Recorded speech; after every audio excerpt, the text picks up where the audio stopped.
Hey yo guys, welcome to my Patreon page. Now this video is a continuation of the YouTube video which I'm assuming you've already seen. If you've not, go back to YouTube, watch the full video titled Working at OMA in Conversation with Viviano. So that covers a lot that holds the base for this conversation. In this video, we're going to be going deeper. We're going to be looking at the portfolio that got Viviano into OMA. We're also going to look at various other stories that did not make it to the final cut in YouTube but are amazing. So I hope you enjoy all that content and let's start. So before we go ahead, we have your portfolio with us. The portfolio that you used when you were applying to OMA as well. So let's have a look at that folio if it's open for you as well.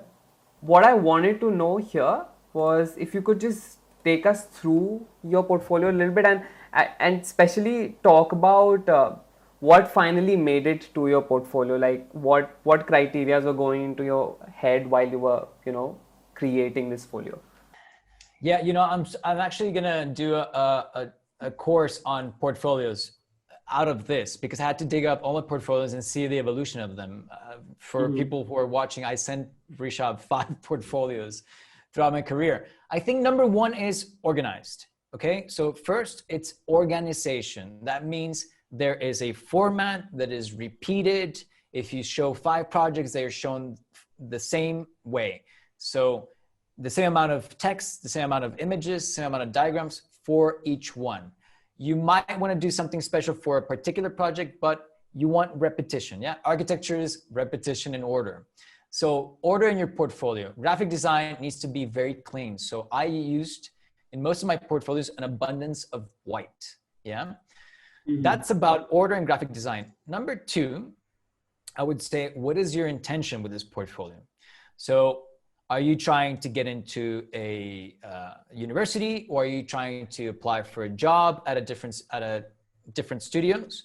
And in that sense, you need to gear your portfolio to what that person wants to see. Now, so let's take the example that you're applying to an office. So an office wants to see, again, what type of office are you applying? Are you applying to a construction company or like a hardcore design studio? Let's say OMA, because this is what I was doing, right? OMA would want to see, and then I got to be the guy filtering through portfolios when I was hiring people, right? So I can confirm this on the other end. They want to see your ability to design, but that also means in your ability to organize design. So that falls into the first comment of order and graphic design. But they want to see your ability to document design. So they want to see that you have a sensibility for design, but that you also are organized and can produce detailed drawings and have an understanding of how architecture is not only put together, meaning like kind of layers in a detailed drawing of a facade and slab section, but also how architecture is explained and communicated, right? So the diagram, I love that the first professor that ever taught us about diagrams, we used to call him Mr. Diagram. We used to rename his class to be called How to Explain the Unexplainable with a Diagram, And that's really what you have to do. In the end, 1 hour discussion can be summed up to one single well-placed, well-drawn diagram. And it's about simplicity. So I think I would go over all those 3 points in this portfolio. And then it's about the content. So, okay, what are you going to show? So in most of my portfolios, I was applying for offices or a kind of, let's say, a master's program. I sectioned it off, again, chapters, like really, you think about the book experience, you open and there's, new chapter. Okay, my mind. I know that I'm going into a different topic now. Okay, so I would start off with the CV, of course, picture. Some people don't want to put like their age and picture. I want to see it if I'm going to be hiring you. So put a picture, put your age, all that information. Your bio information is important. Where are you from?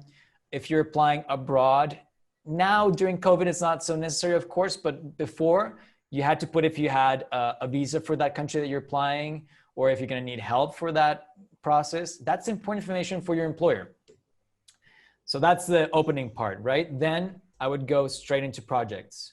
Now, you need to give information to the person who is viewing this. If it's your project, or if it's your project being done as a professional experience, if it's an academic project. So is this a kind of year 3 architectural workshop? Or is this like, oh, I got hired by my uncle to do a renovation of a house?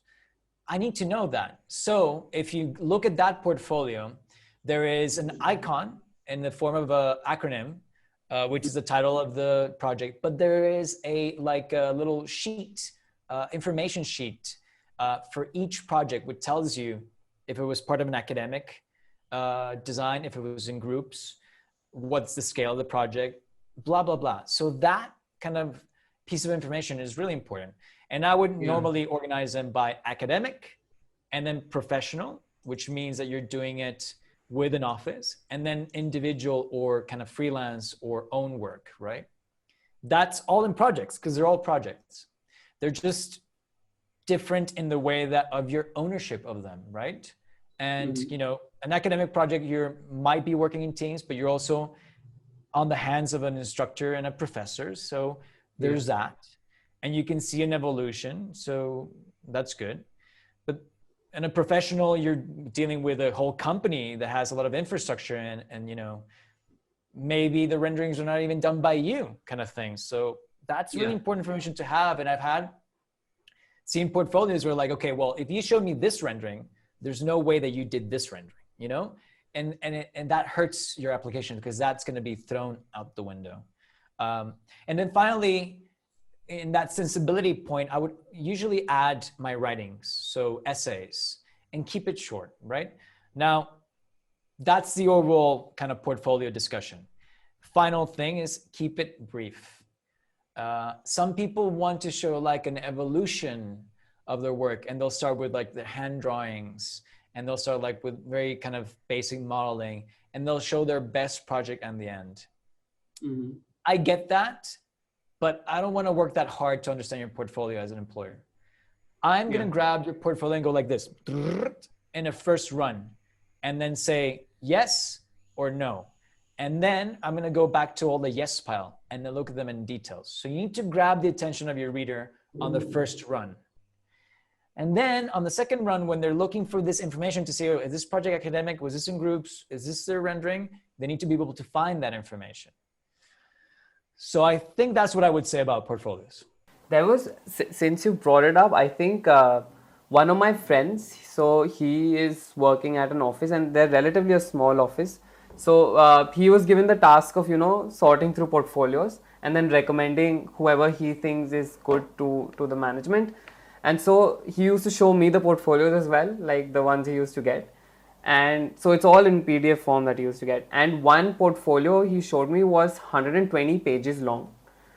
And it started off, and I think on the first page obviously was a designed one, and 2-3 pages something was written, and then we realized the whole academic project, including the thesis, the written thesis, was inside that portfolio.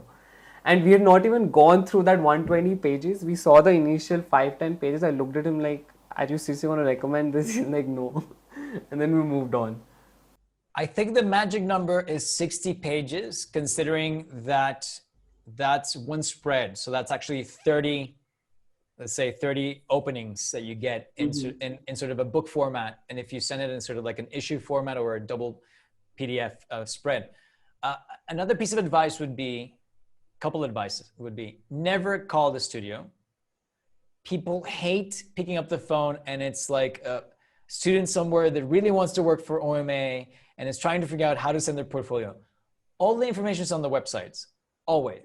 Doesn't matter which studio you're talking about, it's on the website. And follow that information. If it says don't send links, don't send links. If it says stay under 5 megabytes, stay under 5 megabytes. You're just hurting your chances of getting looked at if you don't follow the norms. And then I would say, be smart about it. You know, back in my days of applications, we were still in physical applications. It cost a lot of money to print out in color a nice looking portfolio, a lot of money. And if you had to send that to multiple studios, and also like shipping it, that's expensive. Nowadays, it's all digital. So kind of appreciate that. But also, on that same tactic, the cover letter becomes really important. Don't have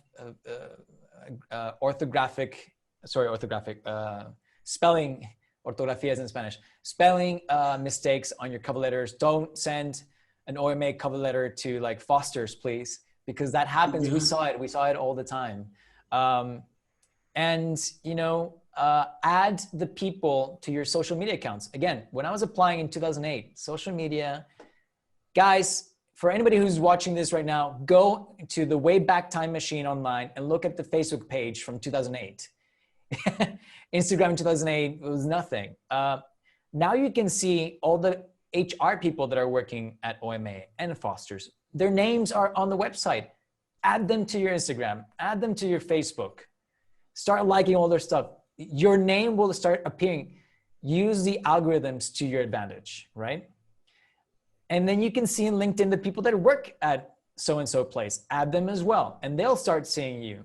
I got a job for a friend who's now a friend in Hong Kong when I was working for OMA. It was the Summer World Cup 2012, something around there. He was a Dutch guy traveling through Asia. We met at a bar because I had the Brazil shirt on and he had the Dutch shirt on, and Brazil was winning against Holland, and I was making fun of him. And at the end, Holland won. So it was terrible. But we got to know each other there afterwards. He told me he was an architect. And I'm like, oh, I'm working for OMA. You're Dutch, OMA, Holland, Dutch. He said, can you please get me an interview? I'm like, okay, how long are you here for? So I got him an interview on his holiday and he got hired. So you never know how these things are gonna work out. There is a process about the portfolio, blah, blah, blah, but you need to cover all of your bases. You'd also touched upon the fact that you had learned Rhino before going into OMA. So how much of a part did softwares play at the firm? And especially if somebody wants to go today as well. So how important are softwares in that regard?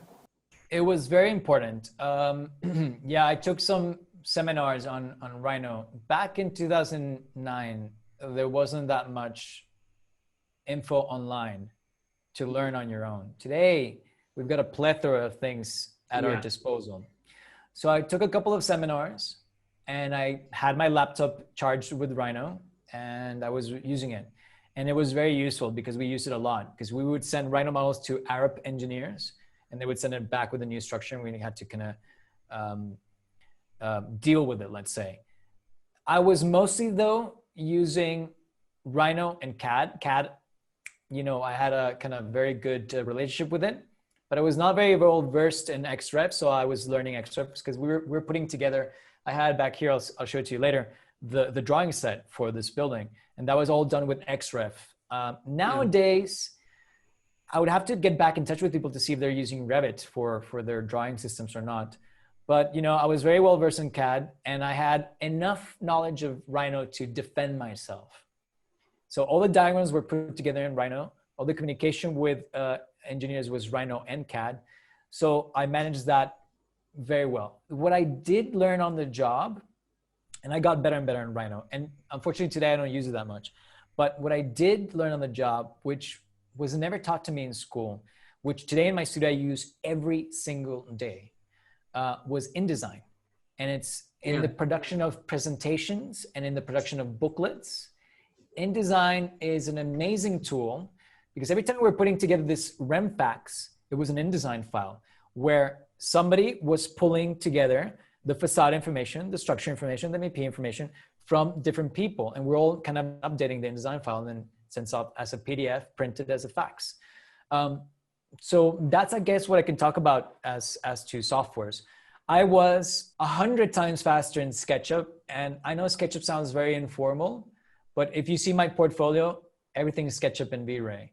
And I think it does a decent job if you know how to use it. For me, the advantage of that is that was very quick. And Rhino is a lot slower for me. But of course, Rhino is a tool where you can do kind of very interesting NURB things. And you can do very interesting kind of sections and unfolded sections. Did you dabble in Grasshopper as well? I did not, and I have not to this point. Grasshopper, when I left, was starting there. So I'm pretty sure it's used a lot now, but only a few interns knew Grasshopper when I left in 2014. When I learned it, so I had sort of learned Rhino and Grasshopper together. Both of them, my roommate started teaching me because he had learned it from somewhere, and it wasn't taught to us in college.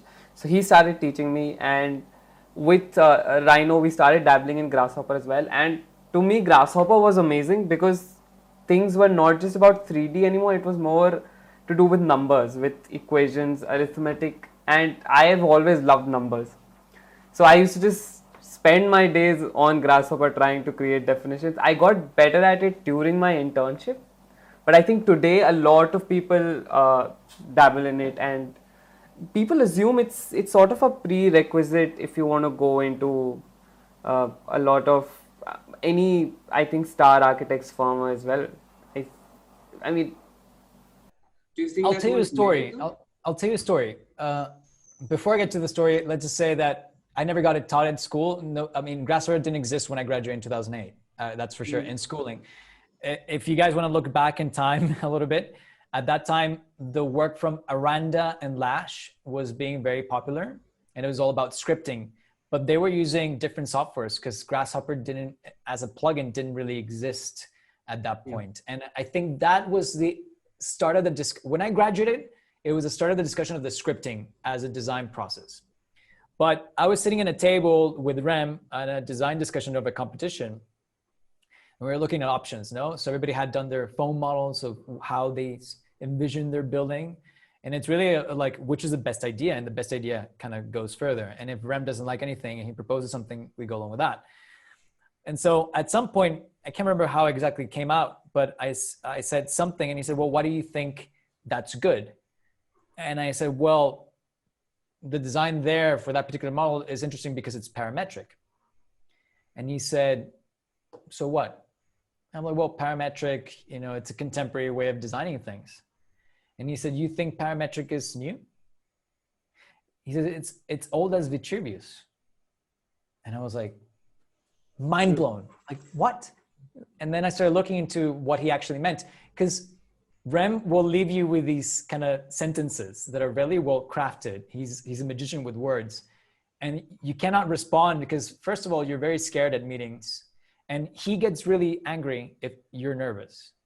Like if you're showing something to him on a piece of paper and your hand is shaky, he gets really anxious, because if the people around him are nervous, for him, it reads as they don't know what they're talking about.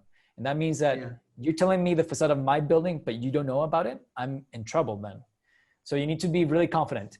So you're very careful in how to respond, because you don't want to respond with something kind of silly or stupid, right?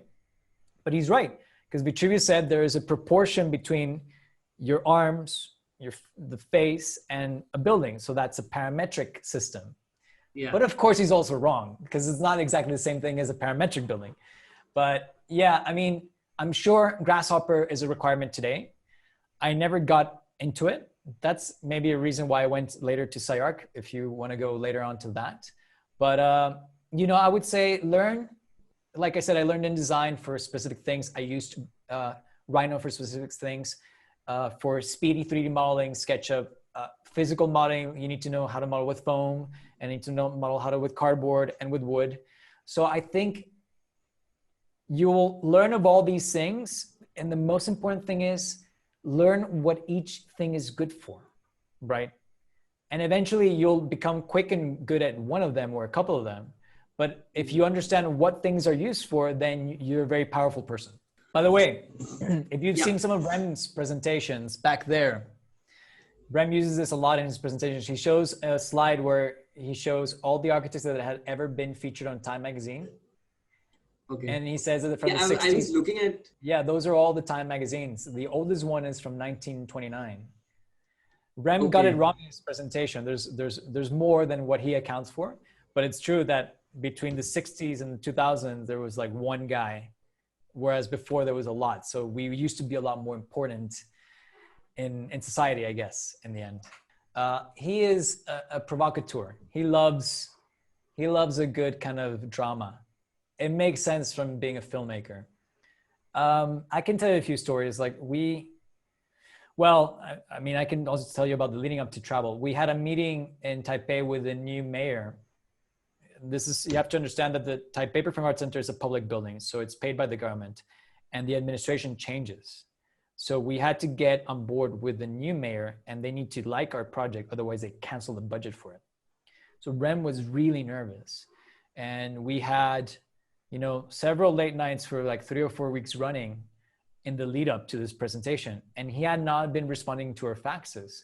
So when he gets to Hong Kong for Hong Kong Rem Week, at which at the end we're all going to go to Taipei to present to the mayor, he hates everything. He sees all the Rhino screenshots and it's like, everything is gray. It's horrible. The mayor's not gonna like it. And so we really got churned out of that one. And then we went to Taipei and it went great. And that's why the building's under construction. And at those points, you need to also have fun. I think I sent you the image, and if not, it's on the OMA website and it's on the zine. You have to have fun at those 4 a.m. moments, because there's a collage that I did for the Grand Theater interior where I put the American Idol judges in the front seats. And then in the back side, in one of the VIP balconies, I put Lincoln, the president, who was assassinated in a balcony, basically. Yeah. And that was me just having fun. Nobody noticed it. And it got printed on the construction wall of Taipei. And somebody graffitied on it, WTF, next to Lincoln, saying like, why is Lincoln in here? But you never know when these jokes can go. So traveled to Taipei, also traveled to China. I remember this project called the Lafan Art Institute that we were doing in Shenyang, China, which is northern eastern thing. And so the process would be, this is a client that wants an OMA design. So they want Rem to come and meet with them to discuss the project, to sign that we're going to do the project, go back, and then potentially come up with a design. For this to happen, many things need to be done. So first, a fee for the traveling of Rem and the team needs to be organized. And for that, they need to sort of discuss, okay, so how much are you going to charge us for the whole project? And so that discussion has been taking up for a couple of months in the lead up to this trip. And then we need to prepare Rem for that visit. So we put a team of 2 juniors to do an investigation on Shenyang and China and the program and the site, and do the site model so that we're prepped for this. And of course, all this is considered in the fee of the visiting, right? So if you understand that there's a big mobilization of stuff, that happens for this one single trip. On the client side as well, because when we get there, we're received in this huge, very Chinese lobby where you have 6 chairs and they're like 20 meters apart from each other, right? So we're all looking at each other, but we can't even throw a ball from one side to another of that huge room. And there is a huge banner in English and Chinese saying, welcome to the OMA team, blah, blah, blah, blah, for the discussion of the Shenyang Art Institute, whatever. I'm like, okay, so we have a discussion, blah, blah. In this booklet, we tell the story to Rem about the Japanese invasion of China. And that one of the initial parts was Shenyang, and then there was this kind of very animosity memories of this, and there's graffiti on the walls that they're not very pro-Japanese, and this is part of the culture, and it's like 50 years ago, but it's still there. And that was one chapter of a 120-page long booklet, okay? And he read that prior, and he read it on the flight over, and so we have this great discussion, and then we sign like a little handshake photo, and they kick us out of the room. And they bring us back 10 minutes. They didn't tell us why. They bring us back 10 minutes later, and they change the banner to congratulations on the signing of the project of the Shenyang Art Institute. So anyway, then we go off to the dinner. And in the dinner, they take us to a Japanese restaurant. And there's a huge round table with food everywhere. And it's like going around the table like that, right? So in that restaurant, there is like a Japanese vessel in the middle of the table with tons of sushi. And everything here is being translated, Rishab. So Rem would speak, and then our translator would translate to the client. And so immediately you could see Rem's eye go like, oh, controversy, drama. He sees the sushi thing and says, oh, I think it's interesting that you would bring us here and that you would have sushi here. I thought that you guys were not very pro-Japanese. Because of the history. And so our translator is looking at him, do you really want me to translate? And he says, yeah. And so after that very short comment comes a 20-minute monologue of the client. And we were like, we just lost this project. There's no way we're gonna get it. But of course he couldn't help himself. He wants the drama. He wants, and even if it's to his own detriment, he'll do it, you know? But then what was the monologue about? Well, I can't remember all the translation because they have to understand when they go off so long, then it's really hard to then get the accurate translation of that. But he talked about China, Japan relationships. He went into a political point because remember, any institute in China is political institute as well. It's government owned. So of course that kind of discussion would have to be something that would be accepted by the political party, the party. And so it was just not something you needed to get into, you know? I love talking about which one is it? The Farmacias del Ahorro building, that one right, let me see. That one right there. Because the design of that came in a ferry. I was teaching in Macau, so I would go from my Hong Kong office to Macau on a 1 hour long ferry, which you have to show your passport and everything. It's a different country. Teach and then come back. And in the boat, I would work out my designs.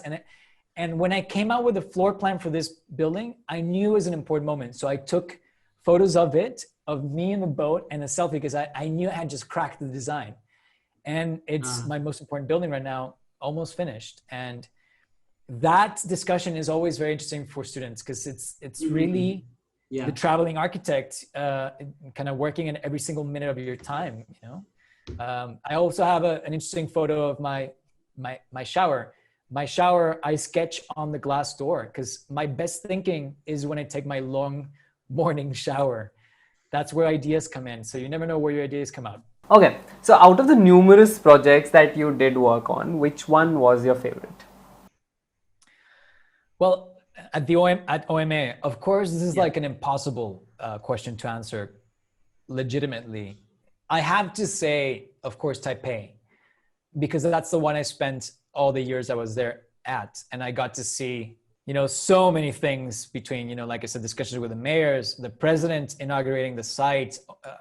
You know, I sent you some images where it's what's called the groundbreaking ceremony, where it's the last structural beam that goes onto the project. So there's a big ceremony where there's incense and you have like chickens and oranges as offerings to the gods. And, you know, the whole team is there. And there's these golden bolts that go into the beams. And this beam is signed by the whole political party involved. And there's a lot of confetti and this beam goes up and then it's placed in the building. Of course, it's all fake because that building doesn't belong in the building. It's a fake beam. And then these golden bolts go to the offices of all the politicians. So I got to live so much through that in so many different ways that has to be the most fulfilling one. Edouard Maligne, the art gallery, this beautiful French guy who was like the picture perfect client, where the most he would say would be like, are you sure this is the best? Okay, let's do this. And he was like 100% committed to OMA. Was an amazing experience as well to kind of discuss with Rem and the team on site, the design and see the construction. I got to meet the contractor and work together with him. And then he gave me work afterwards. And my first project, the Raja Fashions showroom, he built it for me. So I developed really good relationships from that. The competitions, you know, they're so ephemeral because they didn't get built. But wow, I look at those images and I remember those 4 a.m. Kind of discussions. And you're like, this is amazing. And it's all there. So it's hard to say, but of course, also the Taipei Performing Arts Center is not inaugurated yet. We started construction in 2012, 13, and we're in 2020 now. It went, if you look up, this is public knowledge, it went through a bankruptcy on the contractor side. The contractor went bankrupt, so we had to stop and then get a new contractor. It's a public funded project, so it's complex. So I can't wait for it to open. It's going to open soon and go to the first kind of opera or theater performance there because it's an amazing machine. You know, from the outside, it's not very beautiful. It's not about beauty. It's about how it works and how it responds to urban conditions. So I'm really looking forward to that. So guys, I hope you like that. There'll be more content coming soon. Thank you for being a patron for this channel. Thank you for being a patron for Blessedarch. It is because of your contributions that I'll be able to create more things on this channel. So thank you so much. I will see you guys very soon with more content. Bye bye.